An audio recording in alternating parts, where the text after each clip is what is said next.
Hello ಎಲ್ರಿಗೂ ನಮಸ್ಕಾರ. Welcome to my mini vlog. ಇವತ್ತು ನನ್ನ ಹಸ್ಬೆಂಡ್ದು ಬರ್ತಡೇ ಇತ್ತು. ಸೊ ಸ್ಪೆಷಲಾಗಿ ಏನಾದರೂ ಮಾಡೋಣ ಅಡುಗೆ ಅಂತ ಅಂದ್ಕೊಂಡಿದ್ದೀನಿ.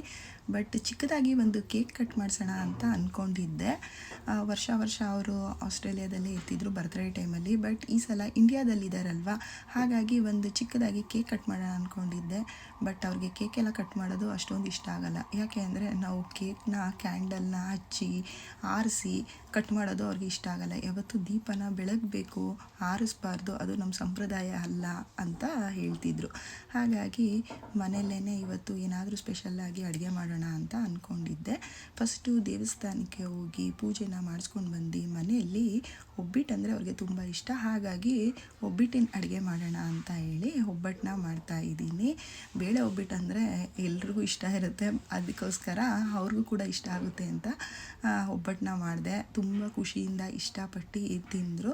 ಸಂಜೆ ಎಲ್ಲಾದರೂ ಹೊರಗಡೆ ಹೋಟೆಲ್ಗೆ ಹೋಗೋಣ ಅಂತ ಹೇಳಿದ್ರು. ಓಕೆ ಅಂತ ಹೇಳಿ ಫಸ್ಟು ನಾವು ನಂಜನಗೂಡಿಗೆ ಹೋಗೋಣ, ನಂಜುಂಡೇಶ್ವರನ ದರ್ಶನ ಮಾಡ್ಕೊಂಡು ಬರೋಣ ಅಂತ ಹೇಳಿ ನಂಜನಗೂಡಿಗೆ ಹೊರಟಿದ್ದೀವಿ.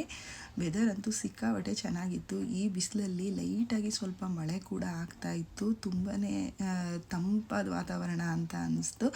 ನೀರ ಹತ್ರ, ಹೊಳೆ ಹತ್ರ ಹೋಗಿ ನೀರ ಹತ್ರ ಸ್ವಲ್ಪ ಹೊತ್ತು ಆಟ ಆಡಿಕೊಂಡು ಆ ಶಿವನ ದರ್ಶನ ಮಾಡಿ ಎಲ್ಲರಿಗೂ ಒಳ್ಳೆಯದಾಗಲಿ, ಎಲ್ಲರಿಗೂ ಆ ಭಗವಂತ ಒಳ್ಳೇದನ್ನ ಮಾಡಲಿ ಅಂತ ಕೇಳಿಕೊಂಡು ಈ ದಿನನ ಈ ಥರ ನಾವು ಎಂಡ್ ಮಾಡಿದ್ವಿ. ಯಾವತ್ತೇ ಆದರೂ ನಮ್ಮ ಸಂಪ್ರದಾಯನ ಬಿಟ್ಕೊಡ್ಬಾರ್ದು. ನಮ್ಮ ಸಂಪ್ರದಾಯ ಏನಿದೆಯೋ ಅದನ್ನು ಪಾಲನೆ ಮಾಡಬೇಕು ಅನ್ನೋದು ಅವ್ರ ಇಷ್ಟ. ಕ್ಯಾಂಡಲ್ನ ಹಚ್ಚೋದು, ಹಾರಿಸೋದು ಅವ್ರಿಗೆ ಇಷ್ಟ ಆಗಲ್ಲ. ಹಚ್ಚಿದ ಮೇಲೆ ಹಾರಿಸ್ಬಾರ್ದು, ಹಾಗೆ ಕೇಕ್ ಕಟ್ ಮಾಡಬೇಕು ಅನ್ನೋದು ಅವ್ರಿಗೆ ಇಷ್ಟ ಆಗಿರುತ್ತೆ.